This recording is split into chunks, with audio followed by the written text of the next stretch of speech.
Nggak boleh tawaf mulainya dari rukun Yaman, nggak boleh. Selalu dari Hajar Aswad. Apa itu Hajar Aswad? Pertanyakan. Kalau dipertanyakan kita akan tahu jawabannya. Dan lihat figurannya Hajar Aswad. Simbol apa itu?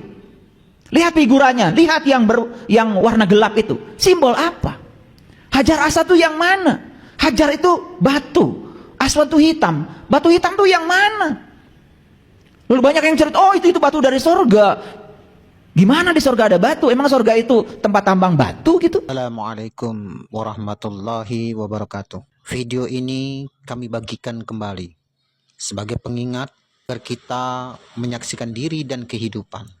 Semoga menjadi jalan kesadaran dan keheningan hati kita. Selamat menyaksikan. Batu hitam tuh ini dekat dengan kita nih. Ketok. Keras. Bukannya ini yang pertama kali mendobrak rahim ibu kita? Bukannya ini yang pertama kali membuat ibu kita berdarah-darah untuk kelahiran kita? Bukannya ini yang pertama kali membuat ibu kita sakit meringis saat kelahiran kita? Bukankah ini yang hampir merampas nyawa ibu kita saat kita lahir ke dunia? Hanya menyadari saya lahir ke dunia, apa dulu? Gak ada yang tangan dulu, gak ada yang kaki dulu. Ini semua. Ini titik awal kita datang ke dunia ini.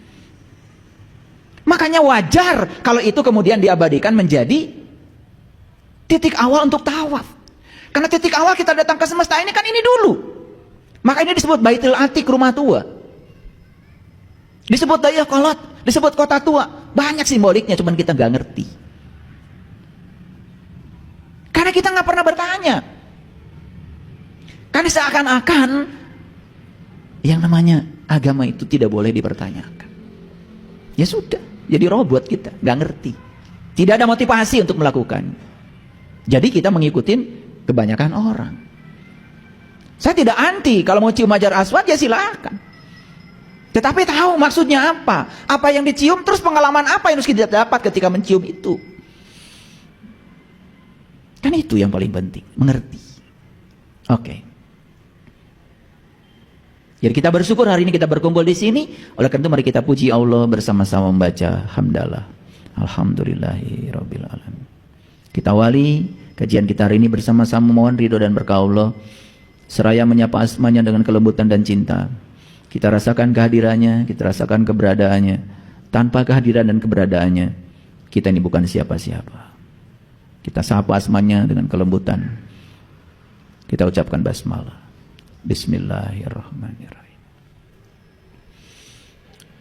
Hari ini saya akan berbicara sesuatu yang istimewa.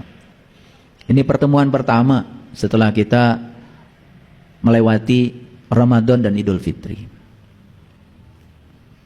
Judulnya adalah menjadi pewaris kitab sejati. Hanya orang bodoh yang tidak mau mewarisi ini. Menjadi pewaris kitab sejati. Kalau pewaris berarti ada yang mewariskan dan kita diwarisi. Mari kita awali dengan sebuah pertanyaan.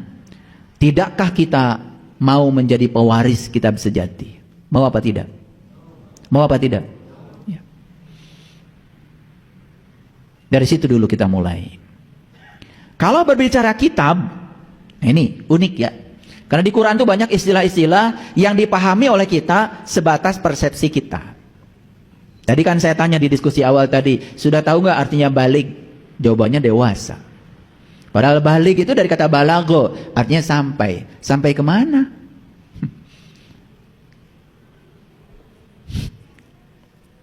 Jadi orang balik itu orang yang sudah sampai. Sampai kemana? Sampai kepada tujuan hidupnya.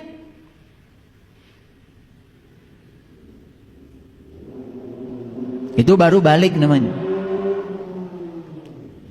Apa itu tujuan hidup? Ketika seseorang sudah bisa menemukan berkah Allah dalam dirinya, maka orang itu sudah mencapai tujuan hidup. Dan ketika dia sudah siap membagikan berkah yang diterimanya kepada banyak orang, berarti dia sudah mencapai arti hidup. Nah, orang yang semacam itu namanya sudah balago, balik. Makanya menyampaikan sesuatu kepada orang lain disebutnya tabligh, kan gitu. Sering mendengarkan istilah tabligh akbar, kan gitu. Nah, di Quran itu ada kata-kata Quran, ada kata-kata kitab. Nah, selama ini diartikan sama. Berbicara kitab, langsung saja yang dimaksud adalah Quran. Mari kita kembali ke belakang, melihat sejarah. Sebentar aja ke belakang. Pada zaman Nabi Musa hidup, sudah ada nggak Taurat? Taurat dalam bentuk buku lah. Sudah ada belum? Belum. Tapi perintah baca kitab sudah ada? Ada. Pada saat Nabi Isa masih hidup, sudah ada nggak Injil dalam bentuk buku? Belum ada. Tapi perintah baca kitab sudah ada? Ada. Pada saat Nabi Daud masih hidup, sudah ada nggak yang namanya Zabur? Bungkelekan. Sudah ada belum? Tapi perintah baca kitab ada. Pada saat Nabi Muhammad masih hidup saat itu, Quran dalam pengertian tulisan seperti yang dibaca sekarang setiap hari oleh kita, sudah ada nggak saat itu? Belum. Jadi boro-boro yang bacanya, bungkelekan yang mau dibacanya, dan saat itu belum ada. Ini kan fakta. Saya bukan ngarang, hanya mengingatkan kita. Belum ada kan? Tapi perintah baca kitab ada? Sekarang kita bicara yang jujur. Kalau Nabi itu katanya ada 25, sedangkan kita kenal Nabi yang punya kitab katanya cuman 4. Loh, emang nabi-nabi yang lain pidatonya gitu nggak pakai kitab gitu? Tekor kan nabinya 25, kitabnya cuma 4 gitu. Apa nabi-nabi yang lain itu pidatonya itu tidak menggunakan wahyu gitu? Ini saya ingin mengajak berpikir yang waras, supaya kita sadar. Nah, kalau di Quran ada kata-kata Quran, itu kata dari kata qara'a yaqra'u Qur'anan. Quran itu sesuatu yang dapat dibaca. Nah, sekarang Nabi Muhammad itu saat itu menerima Quran itu seperti ada running text gitu. Kan tidak seperti itu. Makanya saya sepakat dengan orang-orang bijak yang mengatakan yang namanya wahyu itu adalah getaran-getaran ilahi. Dan setiap getaran hanya bisa ditangkap oleh benda yang frekuensinya sama dengan getaran itu. Disebutnya resonansi. Radio di rumah kita bisa menangkap siaran kalau ditunin, frekuensinya sama. Kalau frekuensinya beda, walaupun radionya merek apa, gak akan dengar tuh siaran dari transmitternya. Syarat untuk bisa menerima getaran harus sefrekuensi. Jadi sebenarnya para nabi, para rasul itu kerjaan sehariannya adalah memfrekuensikan diri supaya sama dengan frekuensi ilahi. Lalu apapun yang disampaikan sang ilahi tertangkap. Itu yang disebut dengan penangkapan wahyu. Ini pakai bahasa sains sedikit supaya mengerti. Nah, setelah ditangkapkan itu kan pemahaman. Apa yang dipahami baru disampaikan. Ya disampaikan sesuai dengan bahasa yang dimiliki oleh penangkapnya kan tentu. Paham sampai sini? Jadi ada kitab, ada Quran, beda. Nah, di Quran itu banyak istilah kitab, banyak istilah Quran, beda. Kalau kitab, zalikal kitab. Zalikal kitab, ini kitab. Kalau mengatakan ini kitab, kan kitabnya harus ada. Sedangkan saat itu kalau yang dimaksud kitab adalah tulisan, kan belum ada. Sepakat dengan saya. Tapi kalau mengatakan ini gelas, kan gelasnya harus ada. Ini mic-nya harus ada. Zalikal kitab, ini kitab, ya kitabnya harus ada dong. Betul nggak? Pernah nggak kita bertanya, kalau begitu sesungguhnya kitab itu apa? Pernah bertanya? Ya kalau nggak pernah bertanya tidak ada jawaban. Tapi kalau bertanya pasti ada jawaban. Siapapun yang mengalirkan pertanyaan pada dirinya, semesta akan mengalirkan jawaban pada dirinya. Yuk, sekarang kita ngaji. Makanya hari ini ngajinya menjadi pewaris kitab sejati. Karena banyak istilah-istilah dalam Al-Quran yang kita paham tidak sesuai dengan aslinya. Contoh. Pernah nggak baca doa atau baca wiridan? Hasbunallah wa ni'mal wakil, ni'mal maula wa ni'man nasyir. Sering? Sering. Tahu artinya? Itulah kalian. Sering bilang nasyir, nasyir, nasyir. Itu bahasa Quran. Nun, sod, ro. Nasyir. Nasir jadi Nasoro. Nasoro jadi Nasrani. Karena kita belajar tidak dari akarnya bahasa, jadi benci begitu dengar kata itu. Padahal itu akar katanya Nasir. Nasir sering kalian baca kan? Jadi Nasir itu adalah orang yang dapat pertolongan. Nasoro itu adalah orang yang dapat pertolongan.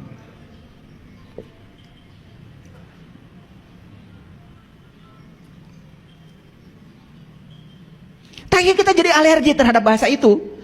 Karena kita tidak menyadarinya. Padahal sering sekali kita menyebut itu. Betul? Coba, kalau saya bilang Yahudi. Alergi nggak? Alergi. Padahal di Quran tidak ada kata Yahudi, yang ada tuh hadu. Hadu. Hadu itu apa? Hadu diterjemahkan jadi Yahudi. Padahal hadu kata dasarnya huda. Huda apa coba? Petunjuk kan? Jadi hadu itu orang yang dapat petunjuk. Begitu sudah diterjemahkan jadi Yahudi, jadi alergi kita. Padahal kata dasarnya adalah hadu, orang yang dapat petunjuk. Kalau kita mengerti bahasa universalnya, oh, Nasyoro itu orang yang dapat pertolongan. Hadu itu orang yang dapat petunjuk. Terus apa masalah mereka? Ketika nama itu sudah dipakai oleh sekelompok orang tertentu, itu yang jadi masalah. Tetapi ketika kita memahami esensinya, kan tidak masalah. Karena itu kata-kata yang sangat bagus. Betul nggak? Coba saya tunjukkan satu ayat aja di Quran. Nih supaya ngerti sedikit aja. Nih ngajinya mulai dari sini ya. Harus agak sabar nih ngajinya ya, karena ini agak panjang. Oke. Oh, maaf. Oke.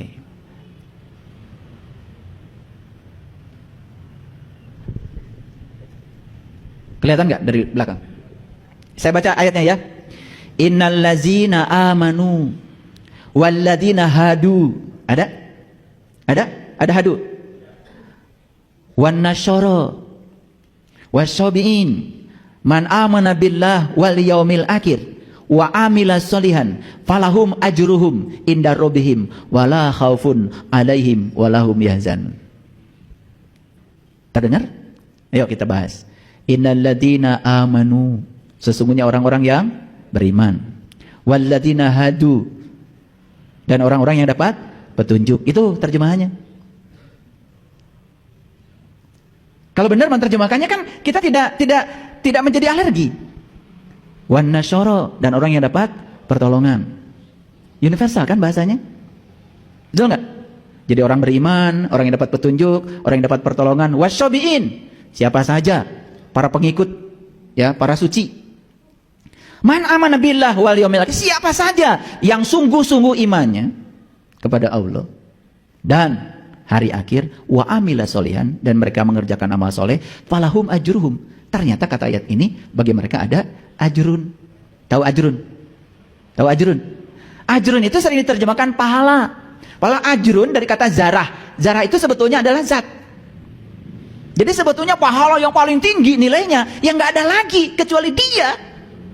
Kecuali dia. Pengen dapat pahala? Pengen dapat pahala? Tahu pahala itu apa? Kan lucu, pengen dapat pahala, ketika ditanya pahala itu apa, nggak tahu. Ya pahala itu dia, ajrun, ghairu mamnun, yang tidak ada henti-hentinya. Yang tidak ada hentinya harus yang kekal abadi. Siapa yang kekal abadi? Kan dia.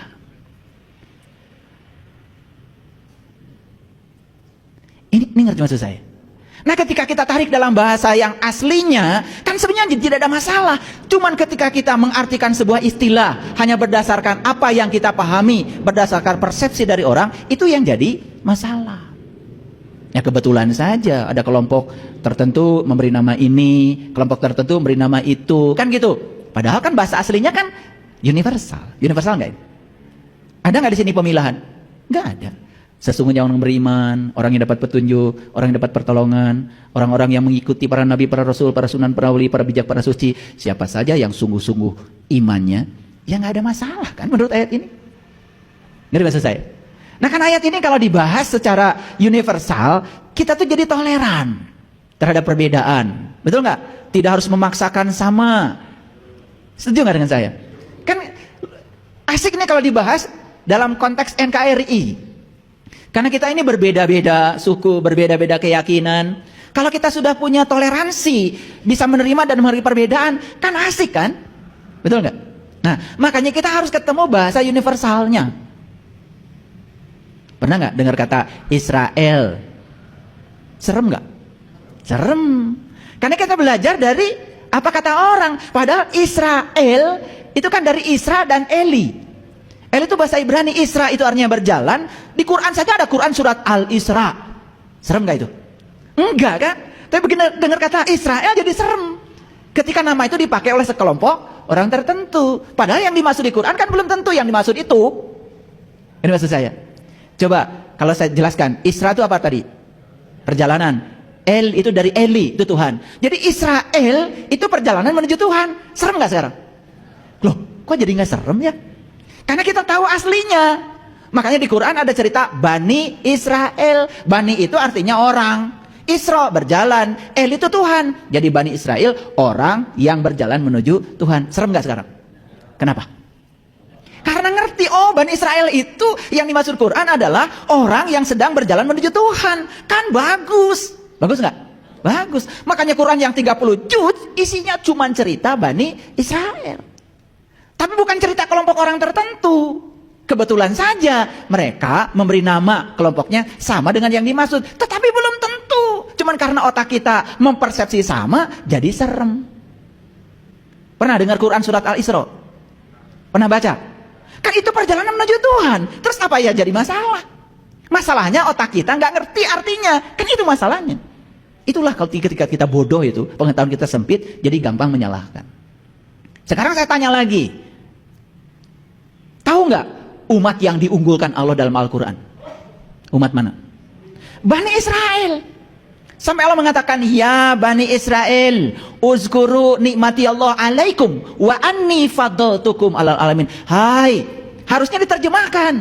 Jangan hai Bani Israel, harusnya hai orang-orang yang berjalan menuju Tuhan. Kalau mau diterjemahkan, terjemahkan semua supaya tidak salah persepsi. Coba kalau saya terjemahkan, hai orang-orang yang berjalan menuju Tuhan. Mau berjalan menuju Tuhan? Lah para nabi, para rasul semua juga Bani Israel. Dan itu dikatakan dalam Al-Quran. Loh kenapa kita jadi alergi? Karena nggak ngerti. Ulangi. Ya Bani Israel, hai orang-orang yang berjalan menuju Tuhan. Mau jadi Bani Israel? Kan bagus. Uzkuru nikmati Allah alaikum. Ingat kata Allah, nikmat yang telah aku berikan kepadamu. Sudah dapat nikmat belum? Sudah apa? Nafas. Apa lagi? Iman, Islam. Nggak apa-apa. Bagus. Rumah? Nikmat juga. Duit? Sehat. Nah itu udah mulai ngarang gitu. Orang yang dapat nikmat di Quran cuma 4. Para nabi, para sidikin, para syuhada, para sholihin. Gak ada orang sehat. Yang dapat nikmat gak ada orang bernapas. Maka saya bebaskan dulu tadi. Gak apa-apa kalian jawab apapun. Saya tidak marah, tidak. Karena kalian itu menjawab sesuai dengan yang kalian bisa. Taunya cuma segitu, masa dimarahin? Saya tanya tadi siapa yang dapat nikmat? Nah kata nikmat di Quran itu tidak ada kaitannya dengan enak. Kalau kalian makan, itu mendapat, enak. Kalian dapat uang, itu enak. Enak dan nikmat itu beda. Nikmat itu sesuatu yang spesifik, hanya diberikan pada 4 golongan. Para nabi, para sidikin, para syuhada, para sholihin. Makanya saya tanya, kalian udah dapat nikmat belum? Jawabannya apa tadi? Sudah. Kalau gitu saya tanya lagi, kalian masuk yang mana dari 4 itu? Tuh asum kabeh. Ini ngajinya selama ini kemana aja? Makanya kan setiap salat kita doa, ihdinas syiratal mustaqim, tunjuki aku ke jalan yang lurus. Apa syiratal mustaqim? Jalannya orang yang dapat nikmat. Jangan diterjemahkan sendiri, tanya lagi Quran. Quran siapa yang dapat nikmat? Quran bilang, yang dapat nikmat cuma 4. Para nabi, para sidikin, para syuhada, para sholihin. Gitu kata Quran, bukan kata saya. Ada di situ orang bernafas. Ada orang sehat. Ada orang yang baru punya rumah baru. Jadi artinya nikmat di Quran itu nggak ada kaitan sama sekali dengan urusan yang lain kecuali urusan Bani Israel. Makanya kalau ingin dapat nikmat, ya berjalanlah kalian menuju Tuhan. Jadi Bani Israel. Kalau berjalan menuju Tuhan jadi Bani Israel, kan dapat hadu, dapat petunjuk. Kan jadi universal pengertiannya, tidak benci siapa-siapa. Kalau memahaminya benar. Nah ketika memahaminya pakai persepsi dari kebanyakan orang, di sini tuh jadi timbul kemarahan, timbul kebencian, ya salah sendiri. Gimana? Ngerti sampai sini dulu? Ini agak dalam nih hari ini ngajinya, karena saya mau bicara kitab. Bisa dilanjut? Oke. Jadi nggak lagi dengan Israel, nggak lagi dengan Hadu, nggak lagi kan? Kan bagus orang yang dapat petunjuk. Maka kita sering doa, hasbunallah wa ni'mal wakil, ni'mal maula wa ni'man nasyir. Saya tanya artinya tahu nggak? Enggak. Baca berapa kali? 100 kali. Baca sekali aja tapi tahu, bagus daripada 1000 kali nggak tahu, kan jadi robot. Lucu nggak? Siapa yang lucu? Ya kalian tuh memang lucu. Yuk lanjut sekarang, lihat saya semuanya, lihat semua. Kenapa saya membahas itu? Supaya kita clear, mengerti yang universal. Seperti saya sering membahas kiamat. Kan kiamat selalu otak kita hancurnya alam semesta. Padahal kiam itu artinya kan bangkit. Hari kiamat, hari kebangkitan. Siapa yang bangkit? Yang terpuruk. Kita bodoh, sadar dengan kebodohan kita, kiamat. Kita nggak punya duit, ekonomi morat-marit, sadar bahwa kita perlu mencukupi keluarga, membagikan mereka, bikin usaha, kiamat. Kiamat ya ayeuna. Teu boga duit tidak cukup mengeluh, gawe. Baru kiamat. Bikin usaha, baru kiamat. Jadi kiamat itu kata Nabi sudah dekat. Ya sedekat itu kita yang menentukan kapan harinya. Betul nggak? Mau sadar ya tentukan sekarang. Oh saya selama ini bodoh ternyata tidak ngerti Quran. Sok sekarang baca Quran. Artinya, tanya orang yang tahu. Itu kiamat. Bangkit dari ketidaksadaran. Paham? Kita bicaranya yang pragmatis aja. Yang ada artinya. Nunggu kiamat yang rusak itu mah. Yang hancurnya alam semesta. Udah itu mah bukan urusan kita. Ditungguan ge. Tentu kasorang. Betul nggak? Nu kasorang mah heula. Hidup itu di sini, saat ini, sekarang. Yuk sekarang lihat ayat ini. Iqra kitabaka. Perintah bukan ini? Perintah kan? Bacalah kitabmu. Tidak mungkin Allah itu nyuruh baca kalau kitabnya nggak bisa dibaca. Nggak mungkin nyuruh baca kalau kitabnya nggak ada. Siapa yang suruh baca? Nabi Muhammad. Ya memang ayat ini pertama kali disampaikan pada Nabi Muhammad. Kan ayat ini berlaku buat kita juga. Betul nggak? Yuk kita baca. Iqra kitabaka. Bacalah kitabmu. Mu itu siapa? Mu di sini siapa? Ya mu itu pertama Nabi Muhammad. Kan selanjutnya kita pengikutnya. Berarti kita juga termasuk mu dong. Jadi artinya kitab itu bukan hanya diberikan pada Nabi Muhammad. Gak mungkin Allah nyuruh baca sementara gak ada yang bisa dibaca. Kalau begitu pertanyaannya, apakah kitab itu ada dalam diri kita? Ya tentu pasti ada. Pasti ada. Pasti ada.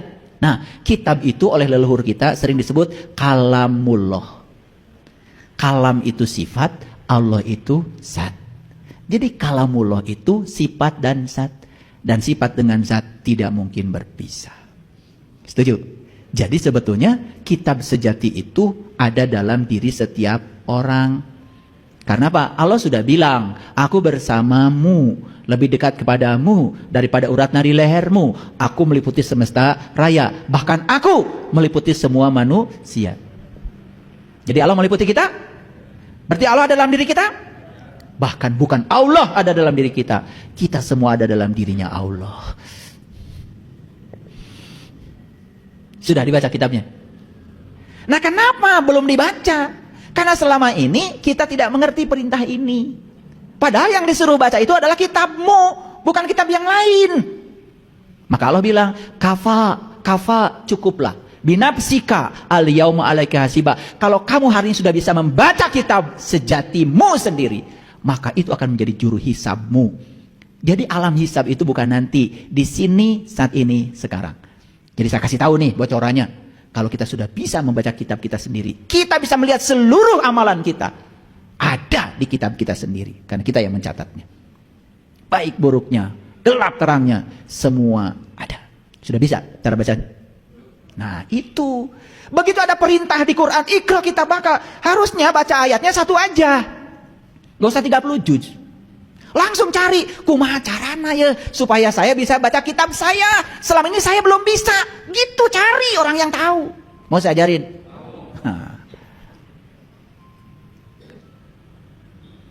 Gitu nggak model belajarnya? Bacanya satu ayat saja, tapi langsung ini ada perintah baca kitab. Yang harus dibaca adalah kitab saya. Di mana kitab saya? Kumaha cara macana? Kasaha orang diajar supaya bisa baca kitab diri. Gitu nggak selama ini belajar? Ya enggak. Sibuk kalian itu, sibuk. Lalu lucunya sibuk melakukan yang tidak disuruh. Dor macam sajen-sajen. Perintahnya itu baca kitabmu supaya kamu bisa introspeksi diri sekarang, mumpung ada waktu untuk memperbaiki. Makanya alam hisab kalau nanti hesek ngomeanana, mumpung alam hisab ayeuna di dia bisa diomean. Oh, ternyata saya tuh masih poek. Segala di pikiran, penyakit loba, segala karasa, cangkeng nyeri, diuk saeutik, cangkat kunang-kunang. Karena kita nggak pernah baca kitab kita. Kalau baca kitab mah penyakit aja bisa kebaca semuanya. Mau saya ajarkan itu? Ya, nanti. Ini teorinya dulu. Itu ilmu khusus, diberikan dengan cara khusus, di tempat khusus, pada orang yang khusus. Dan belum tentu semua orang yang ada di sini juga diajarkan ini, belum tentu. Ini ilmu agung. Ya. Kalau ditanya mau, ya semua juga mau. Nah, kalau kita berbicara, ini perintah membaca bukan? Kalau perintah membaca, kan harusnya kita mikir, bagaimana cara membaca? Yuk kita pikirkan. Berarti kalau membaca, satu harus pakai mata. Setuju? Tanya lagi, mata mana? Mata yang ini cuma mata lahir, bangsa kornea mata, darah daging. Mata ini cuma dipakai untuk bisa melihat yang materi. Sedangkan kitab ini tersembunyi dalam diri kita. Dia itu imateri. Jadi tidak mungkin dibaca dengan mata ini. Berarti sudah kejawab pertanyaannya. Oh, berarti saya harus cari mata saya yang bisa baca kitab itu. Terjawab sekarang. Ini teorinya aja dulu yang sederhana. Jangan tinggi-tinggi ngajinya. Yang kedua, kalau kita disuruh membaca, berarti ada objek dong yang dibaca. Betul nggak? Ada objek. Apa objeknya? Ya kitab diri. Kitab diri. Pertanyaannya, di mana kitab diri adanya? Diletakkan sebelah mana? Kan timbul banyak pertanyaan. Dan itu akan mengalirkan jawaban. Lalu tujuannya apa? Tujuan membaca adalah memahami yang dibaca. Atau menangkap pesan. Kan tidak mungkin membaca tidak menangkap pesan, bukan? Betul nggak? Berarti kitab diri itu bisa ngasih banyak pesan. Wah, pinter deh kalau udah gitu. Pinter. Tetapi ada syaratnya. Kalian tidak mengerti bahasa Inggris, baca buku bahasa Inggris. Kalian nggak ngerti bahasa Arab, baca buku tulisan Arab. Ngerti moal? Jadi harus memahami bahasa yang dibaca. Kalau begitu pertanyaannya, itu kitab diri bahasanya apa? Saya kasih tahu, bahasanya adalah bahasa getaran, bahasa rasa. Karena bahasa rasa harus dipahami dengan rasa. Tidak mungkin dijelaskan dengan kata-kata. Lalu selanjutnya apa? Bahasa yang dibaca adalah bahasa universal. Tentu saja yang dapat dipahami oleh semua pembaca. Maka Allah tidak berbahasa apapun. Karena dia menggunakan bahasa yang universal. Artinya, rek sakola di mana, rek bahasa nanaon, kalau sudah membaca kitab diri, kita akan mengerti.